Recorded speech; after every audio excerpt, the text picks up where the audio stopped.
The music was too loud, the lights too dim, and I was already planning my escape when I felt a hand wrap around my wrist.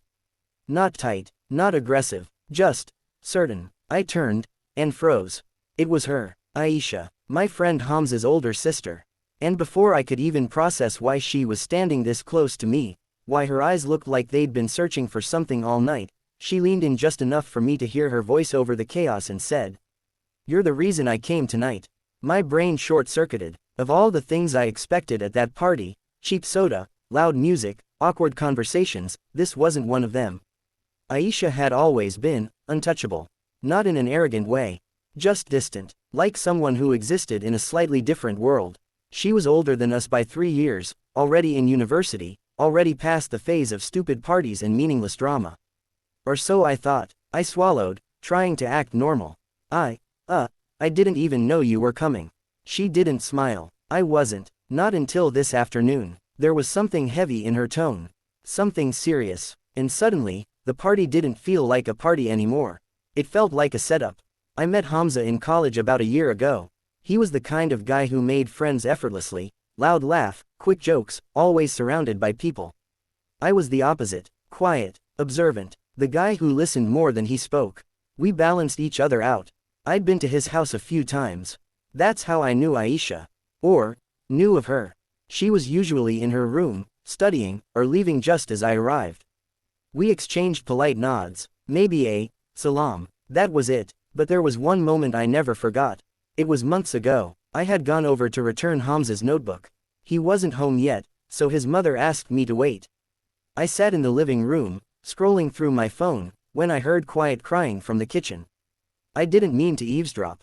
But when I looked up, I saw Aisha standing by the sink, her back turned, shoulders shaking. For a second, I hesitated. It wasn't my place, but something in me couldn't ignore it. So I walked in slowly and said, "Are you okay?" She startled, quickly wiping her face, clearly embarrassed.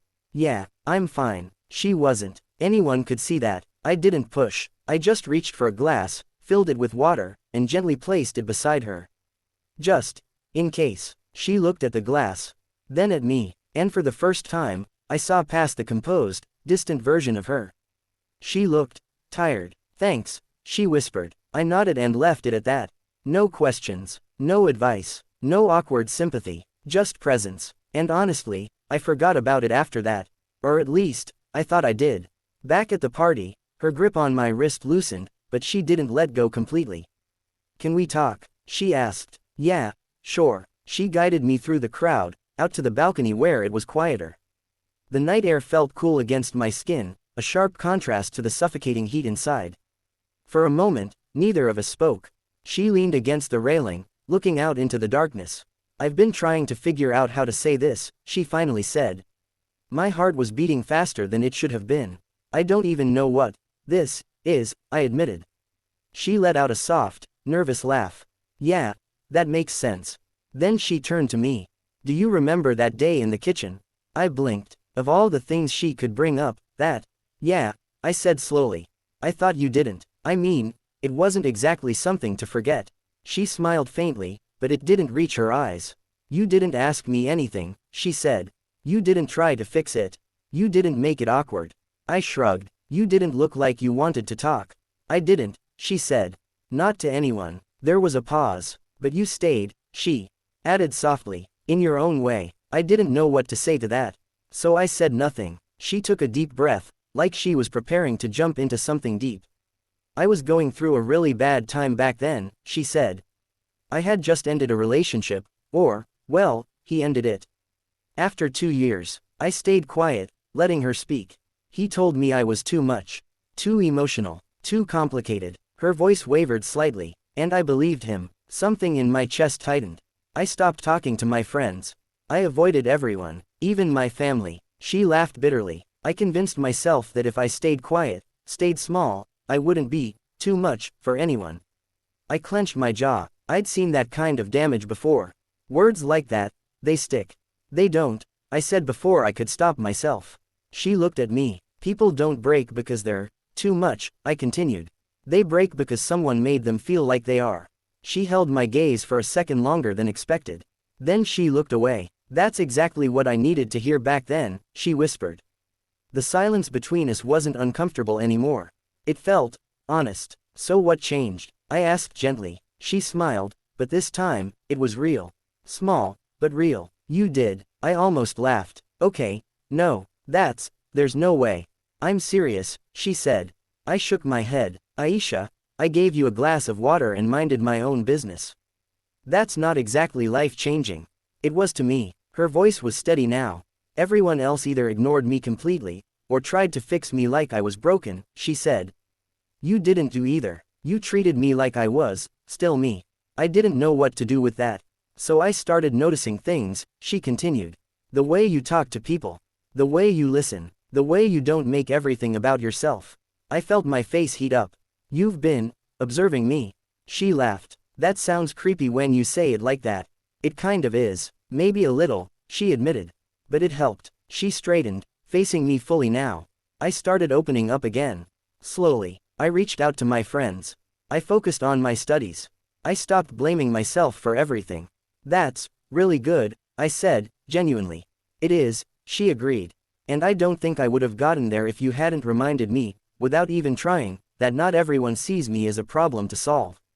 Her words hit deeper than I expected. Because the truth was, I didn't think I'd done anything special. I just did what felt right. And that's why you came tonight?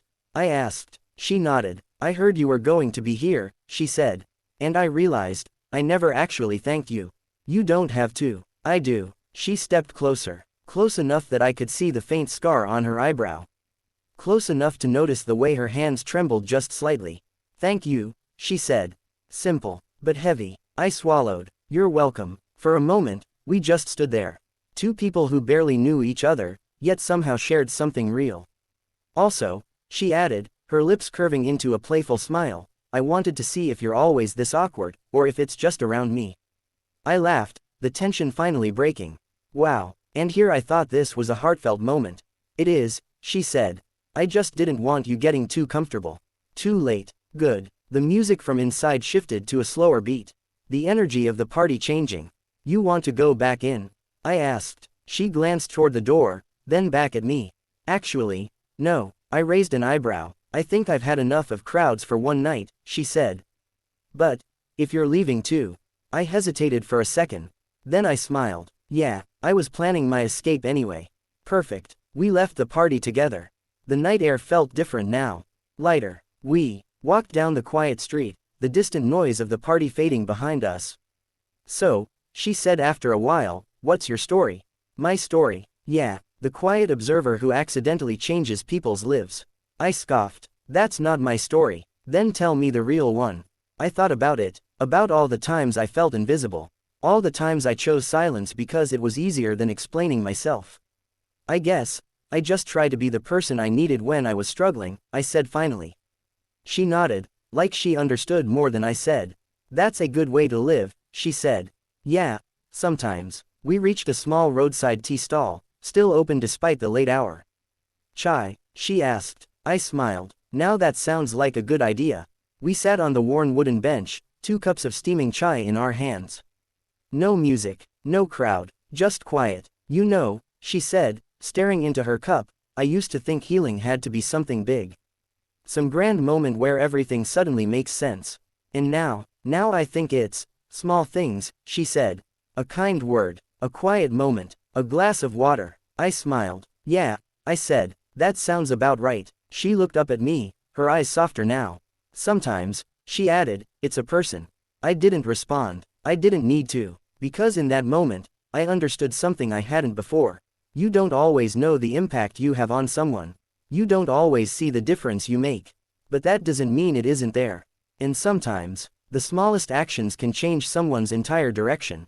We finished our chai, talking about random things, college, movies, stupid childhood memories. Nothing heavy, nothing complicated, just easy. When we finally stood up to leave, she looked at me and said, I'm glad I came tonight. Me too, I said. And for the first time, I meant it. Not because of the party, but because of what came after. As I walked home, one thought stayed with me. We spend so much time trying to be impressive, trying to say the right thing, do the right thing, but maybe, It's not about being impressive. Maybe it's about being present. Because you never know who might be standing in the corner of their life, waiting for someone to simply see them. And sometimes, that someone is you.